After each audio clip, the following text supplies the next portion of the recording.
Ar žinai, kad naminė katė gali pastoti 5 mėnesių amžiaus ir per savo gyvenimą susilaukti daugiau negu 100 kačiukų? O štai afrikietiška skruzdėlytė kas 25 dienas gali atidėti nuo 3 iki 4 milijonų kiaušinėlių. Va čia tai vaisingumas. Nes mes žmonės, kaip gyvūnų rūšis, šia prasme atrodom, švelniai tariant, tai apgailėtinai. Mažiau nei 5, 4, 3, o gal 2 vaikai vienai moteriai. Ar tai reiškia, kad mūsų laukia dinozaurų lemtis? Dar keli amžiai ir filmo Aš legenda scenarijus taps realybė. Būtent apie tai šiandien ir kalbėsimės. Apie žmonių populiaciją, jos pokyčius ir kaip tai veikia verslus, pasaulio ekonomiką ir tave, mano mielas miesto hipsteris su paspirtuku. Todėl spausk like ir subscribe mygtukus ir žiūrėk iki galo, nes čia sužinosi, ar tavęs laukia demografinė apokalipsė ir kaip joje išgyventi. Bet apie viską nuo pradžių. O pradžioje, kaip mus mokė tikybos pamokose, buvo tik Adomas. Gyveno savo vyrukas ir bėdų neturėjo. Iki kol aukščiausiasis vadas nusprendė, kad nevalia tokiam šauniam žemės gyventojui nuobodžiauti. Ir taip atsirado Ieva. Toliau pasaulio gyventojų skaičius augo ganėtinai lėtai. Tai atšilimai trūkdė, tai meteoritai žmonės galabio, o vieną kartą aukščiausias iš vis susinervino, tai tik nuojų su šeimyna ir išgyveno. Visgi po truputį, bet jau pirmame amžiuje mūsų žemė buvo apie 300 milijonų. Pramonės revoliucija dar labiau paspartino reikalus ir 1800-aisiais mūsų civilizacija įsirašė naują pasiekimą į savo istoriją. 1 milijardas Homo sapiensų. O toliau reikalai ėjo it iš pypkės. Per visą žmonijos istoriją pasaulio gyventojų skaičius augo tik 0,4% per metus. Visgi, praeitą amžiaus pradžioje ši taisyklė nustojo galioti ir jau 1927-aisiais planetoje tupėjo 2 milijardai žmonių. Paskutiniam milijardiniam populiacijos prieaugliui nuo 7 iki 8 milijardų prireikė viso labo trumpučių 12 metų. Na, o po Lietuvos nepriklausomybės atkūrimo kasmet pasaulyje atsirasdavo 90 milijonų naujų sielų. Tendencija gan bauginanti. Tiesa, jeigu taip ir toliau, tai kur po velnių mes visi tilpsime?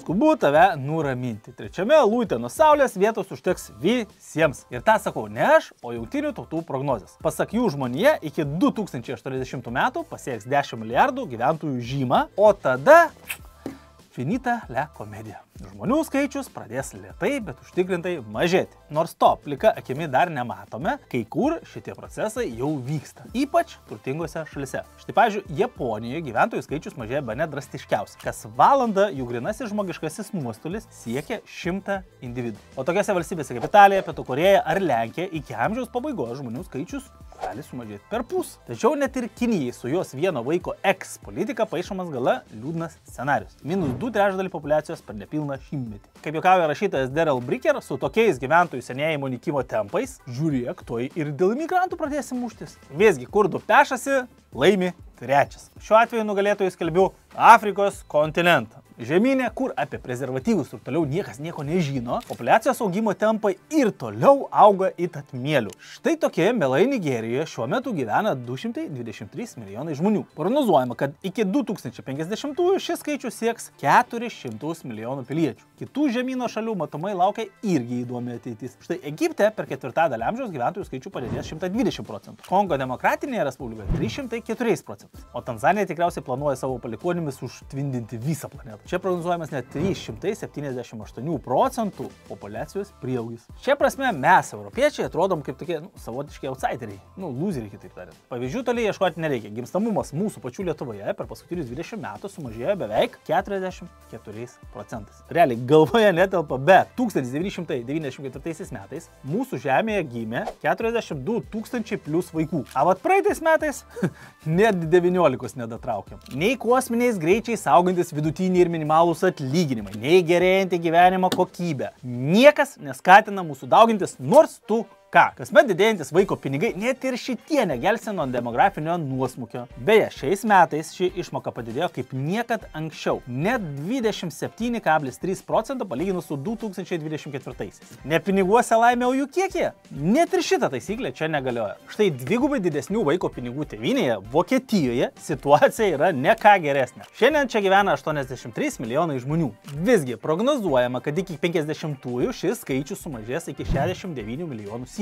Minus 5,5 Lietuvos per 25 metelius. Ne kažką. Mažesnis gimstamumas, didėjantis visuomenių senėjimas, kitos negandos ir prieš nosį turime puikų demografinės katastrofos receptą. Tad nieko keisto, kad senutėlėje Europoje vis daugėja iššūkių susijusių su darbo jėgos trūkumu, socialinės gerovės išlaikymu ir pensijų sistemos tvarumu. Visa tai veda prie vieno labai svarbaus klausimo. O kaip atrodys mūsų senatvė? Jei gimstamumas nedidėja, visuomenė sensta, o dirbančiųjų skaičius mažėja. Kas mums mokės pensijas? Turbūt žinai, kad sodros modelis veikia taip, kad šiandien dirbantys žmonės finansuoja dabartinius pensininkus. Bet jeigu dirbančiųjų sumažės, natūralu, kad ir pensijos ateityje gali būti kuklios. Tad jeigu artimiausiu metu nepagimdysi 10 vaikų ir neįtikinsi to padaryti visus savo pažįstamus, labai didelis klausimas, kaip gyvensi, kai tau stuktels 65. Ir gal tau iki to laiko dar 30 ar 40 metų. Ir manai, jog čia ne šiandieninio, o ateities tavęs problema. Tai tegu jis ir sprendžia. Tik tas ateities tu nebeturės laiko, jėgų ir pinigų viską sutvarkyti. Ir jis tikrai paminės tave ne pačiais geriausiais žodžiais, jeigu tu nesiimsi mažyčių žingsnelių šiandien, kai dar turi tos 30-40 metų laiko. Nes šiandien tau pakanka išsiugdyti įprotį investuoti tik 5 ar 10% savo pajamų, kad galėtum gyventi oriai. O po 20 metų jau gali ir 50% nepakakti. Tuomet jau jokia 2, 3 ar 5 pensijų pakopa nuo skurdo tavęs neapsaugos. Todėl savo finansinę ateitimi, o juolab pensiją privalai pasirūpinti pats. Geriau šiandien po truputį, negu rytoj po daug ir be garantijų, kad paeis. Kaip tą truputį realizuoti teisingai? Paprasčiausia leistis tavo pinigams dirbti ir uždirbti tau pinigų. Jeigu žiūri šį kanalą, tai žinai, kad pagrindinis mūsų rėmėjas yra Freedom24 ir esmė yra ne tik tame, kad jo dėka mes galim sau leisti kurti vertingą ir įdomų turinį YouTube kanale, didinti lietuvių finansinį raštingumą ir tai prisidėti prie visuomenės gerovės, bet ir tame, kad tiek aš, tiek kiti kanalo finansiškai raštingi kūrėjai jau daug metų naudojamės Freedom24 paslaugomis. Ką galime padaryti, kad Lietuvos piliečių skaičius bent jau nemažėtų ir kad tų pensijų uždirbimui turėtume pakankamai žmonių? Atsakymas paprastas – gimdyti ir daugintis. Ir čia į sceną žygiuoja bendrasis vaisingumo rodiklis. Paskaičiuota, kad šiuo metu pasaulyje jis siekia 2,1. Ką tai reiškia praktiškai? Ogi štai ką. Jeigu kiekviena planetos moteris vidutiniškai pagimdytų po 2,1 vaiko ir šie vaikai išgyventų iki 15 metų, tai to pakaktų, kad žmonija neišmirtų. Supaprastinant dar labiau, jeigu šis rodiklis bus didesnis už išlikimą garantuosiantį 2,1 vaiką, pasaulio populiacija ir toliau augs. Jeigu bus mažiau nei 2,1, pasieksime dinozauro pramintų takeliu ir pradėsim išmirinėti. Šiandien bendras vaisingumo rodiklis globalių mastų siekia viso labo 2,3 vaiko. Ir jeigu 1950 metais buvo 4,8, tai lygiai po 100 metų 2050 liks tik 1,8 vaiko vienai moteriai. Tai yra visiškai nepakankama, kad Homo sapiens rūšys planetoje išliktų. Tai kas vyksta, kodėl mes negimdome vaikų? Atsakymas gana paprastas. Aš pats turiu vieną tokį pažįstamą, kuris visada visiems ant kiekvieno kampo girdavosi, kad turės didžiulę šeimą, minimum 5 vaikus, 3 šunis, žiurkieną, kameleoną, gaujo auksinių žuvyčių ir taip toliau. Draugelis, kaip ir aš, baigė mokyklą, įstojo į univerą ir nurūko į darbo rinką. Nu ir nesenai sutikau jį vaikštantį Gedimino prospekte, žiūriu, nei žmonos, nei vaikų, tik toks Jorkšyras mažas šalia bėgioja. Tai vat sakau, girdėjau, kaip ten pas tave tie 5 vaikai tavo laikosi, kaip reikaliukai. Gal nuleidęs, sako, tai svajonės, tai nemokama savo, vaikai tai brangus malonumas. Paskola ten užpakalis spaudžia, diržus reikia susiveršti iš visų pusių, dar mašina ten sugedo. Tai vat ir su Jorkšyru man gerai. Ir čia tau net ne statistika, o reali istorija iš gyvenimo. Niekam nepaslaptis, kad gyvenimas mieste yra susijęs su didelėmis išlaidomis. Būstas, kūras, pramogos, sveikatos paslaugų ar maisto kainos išvis nesilpnų nervų turėtojams. To pasekoje jaunos šeimos, galinčios ir norinčios auginti vaikus, vis dažniau susiduria su dilema. Viena vertus, biologinis laikrodis tiksi, o iš kitos pusės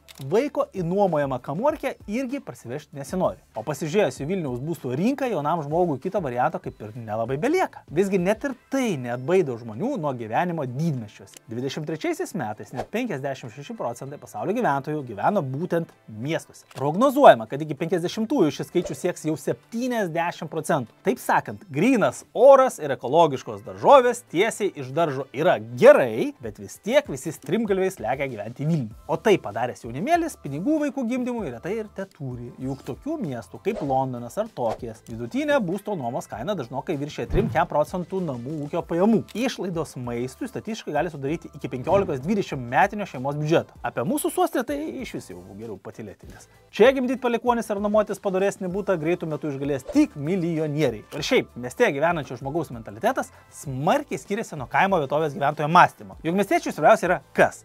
Karjera, draugai, 16 iPhone'as ar 17, nežinau, kada jūs čia bežiūrit, pilateso užsiėmimai ir kiti hedonistiniai dalykėliai. O tuo tarpu kaime, kaip reikėjo 5 vaikų bulviakasių, karvių melžimų ir kitiems linksmiems ūkinės darbams, situacija nedaug kuo ir pasikeitė. Ir bingo, statistika ir čia patvirtina mano įžvalgas. Mieste gyvenanti moteris vidutiniškai pasigimdo po 1,5 vaiko. Kaimo vietovėse gyvenanti gražiosios lyties atstovė lenkia ją beveik 2 kartus. Čia vienai moteriai tenka 2,5 pagimdyto vaiko. Nori, nenori, bet tenka pripažinti faktą. Didėjanti urbanizacija tiesiogiai prisideda prie demografinių problemėlių, o miestuose gyvenantis asmenys dažniau priversti rinktis karjerą, o ne didelę šeimą. Liūdna, bet tiesa. Vaisingumo rodiklių smarkiai pakirto ir kontracepcijos priemonių prieinamumas. Nes juk kaip anksčiau būdavo. Kiek dievulis vaikų duos, tiek jų šeimoje ir auks. O 21 amžiuje tas pats dievulis žmonijai davė kontraceptikus ir nustojo moteris apsikrauti reprodukcijos problemomis, ypač išsivysčiusiose šalise. Pavyzdžiui, 22 metais Amerikoje net 88% vaisingo amžiaus moterų, tai yra nuo 15 iki maždaug 49 metų amžiaus, naudoja kokią nors apsaugojimo priemonę. Europos Sąjungoje šis skaičius svyruoja ties 85% riba. Ir rezultatas matomas plika akimi. Kuo labiau kontracepcikai prieinami,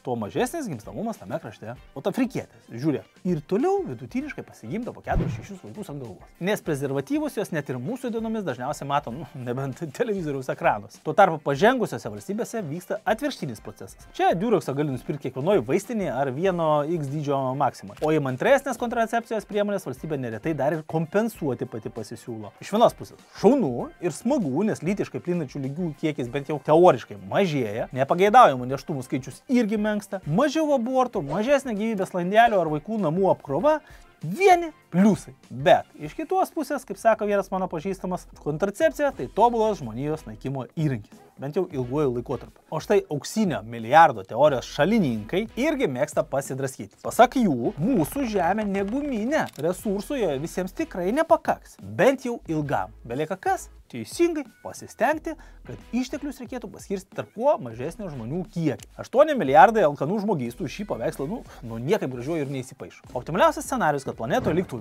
1 milijardas, o vat ką daryti su tais likusiais 7? Variantų tai krūvas. Karai, dirbtinai sukurti virusai, masinio naikinimo ginklai, badas, sausros, ten bala, dar kas. Rinkis, kas širdžiai mieliausia. Šitokio socialinio darvinizmo pasiekėjai sėdi ir rankomis trina klausydamasi prognozių apie pagaliau mažėti pradėsiančią pasaulio populiaciją. O kodėl šis klausimas turėtų rūpėti mums? 8 milijardai, 10, 15... Pofik, mums tai koks skirtumas, vis tiek jie visi į Lietuvą nesugužės. Atsakymas paprastas. Mažiau žmonių, mažiau vartotojų, mažesnės rinkos. Mažiau galimybių prastumti savo prekes ar paslaugas ir užkalti iš to pinigų. Automobilių pramonė to gali net nepasakoti, jie tą jaučia ant savo kailio šiandien. Prognozės šio klausimu irgi nedėkingos. Pasak jų, per ateinančius 10 metų pasaulio automobilių parkas ir rinka augs žymiai lėčiau negu iki šiol. Pats primesk, gali žmogus teoriškai turėti 2 automobilius. Ten Ralph Laurenas ar Hamiltonas sugeba ir visą realaus dydžio mašinėlių armiją slėpti savo kolekciniuose garažuose. Bet paprastam žmogui daugiau nei 1 ratų tikrai nereikia. Jei visi automobilius jau ir taip turi, o naujų pasaulio gyventojų skaičius pradės mažėti, tai kam automobilių pramonės atstovai pardavinės savo šviežiai konstruojamas karietas? Ateiviams gal kokie. O ir šiaip, per 10 paskutinių metų mašinų skaičius pasaulyje padidėjo 47%. Nuo 1 milijardo iki beveik 1,5. Tuo tarpu Bernstein tyrimų biuras pranašauja, kad 40 metais mūsų planetoje bus viso labo 2 milijardai automobilių. Prieaugis tikrai neįspūdingas. Ne ką geriau reikalai atrodo ir nekilnojamo turto srityje. Šiuo metu vien tik Japonijoje yra 9 milijonai tuščių, nenaudojamų ir niekam nereikalingų namų. Jie ten vadinami Akiya. Žiūrėti, kaip Kinijoje griauna taip ir nepastatytus daugiabučius, iš vis galėčiau 2 dienas iš eilės. Net ir didžiausia Europos ekonomikoje, Vokietija, NT fundamentas byra. Čia su būsto rinka susijusių sandorių suma yra žemiausiame taške per visą paskutinį dešimtmetį. Jeigu prieš kovidiniais metais šis skaičius sviravo tarp 60 50 ir 100 milijardų eurų, šiuo metu jis vos siekia 30-40 milijardų eurų žymų. Vartojimo, prekių ir paslaugų srities atstovai taip pat negali lengviau iškvėpti. Jiems išvis paskutinioji į nugarą tuoj pradės kvėpuoti. Ar pastebėjai, kiek kavinių ar barų užsidarė Lietuvoje per keletą pastarųjų mėnesių? Gastronomika, Pizza Max, Meksika, Sugar Moore. Sąrašą galėčiau tęsti ir tęsti. O žinai, kodėl jos ištiko šitokia prisisotinimo koma? Infliacija, padidėjusios degalų ar maisto produktų kainos. Tai tik dalis bėdos. Visos šios maitinimo įstaigos užsidaro ne todėl, kad žmonės jos neina, o todėl, kad tų žmonių mūsų šalyje vis mažėja ir mažėja. Anksčiau vidutinis šeimos dydis siekia 4,5 asmenys. Nueidavo tie beveik 5 piliečiai į užeigą, tai bent jau normalią sąskaitą pravalgydavo. Šiuo metu vidutinė šeima pasaulyje sudaro nepilni 3,5 individai. Žiūrėk, -1 vaikas, -1 patiekalas iš vaikiško meniu. O ir to papildomo gėrimo bei deserto jau niekam nebereikia. Ir galioja tas ne tik maistui. Mažiau vaikų, mažesnis poreikis žaislams, pampersams, vežimėliams ir kitam tadlerių šlamštui. O juk menkstantis vartojimas tai dar ir mažesnių pardavimų apimtis. Per 4 sekančius metus pasaulio vartojimo prekių sektorius, kaip tikimasi, išvis galės augti tik 1,5 procento per metus. Tai pala, taigi vis tiek augs, ne, o ne mažės. Na, augs tai augs, bet anksčiau šitas skaičius kasmet padidėdavo 5 procentais. Kasmet pas mus padidėjo ir senatvės pensijos. Tai kas iš to, jeigu netrukus neturėsim jaunimo, kuris tas pensijas turėtų uždirbti? Eurostato duomenimis 20 metais Europos senjorai sudarė net 21 procentą visų gyventojų. Visgi iki 50-ųjų ši dalis gali išaugti net iki 30 procentų. Didinkit jūs tą pensijų amžių kiek tai norit, nors ir iki 200 metų, negi gaila. Vis tiek busimųjų kartų pensijoms uždirbs ne dabartiniai senukai. Užtat anie pripratę dirbti iki pat grabo lentos tikrai šturmos sveikatos priežiūros įstaigas vis įnirtingiau. O kartais, laukiant savo eilės pas specialistą poliklinikoje, tikrai susimastai žmogus, kad būtų žymiai patogiau, jeigu pusė Lietuvos staigiai kojas pakratytų. Bent jau konsultaciją galėtų gauti ne po 5 mėnesių, o per trumpesnį laiką. Bet kuriuo atveju akivaizdumo nepaneigsi. Gimstamumas pasaulyje mažėja, visuomenės sensta, žmonių ilgainiui gims vis mažiau ir mažiau. Bet net ir keičiantis demografinėms aplinkybėms, mūsų kanalo tikslas išlieka toks pat. Skatinti jūs visus gerinti savo finansinio raštingumo įgūdžius ir nesvarbu, kiek mūsų liktų. 3, 2 ar 1 milijonas. Visiems žūtbūt reikia išmokti valdyti savo finansus ir rūpinti savo finansinę gerovę. Primenu, kad prie mūsų kanalo gerovės irgi gali prisidėti. Tam pakaks tavo like ir subscribe ir nelauk, kol mūsų visuomenė galutinai pasens. Paspausk šios mygtukus dabar. Iki susitikimo. Tikiuosi, tai įvyks greičiau ir tapsime senjorais.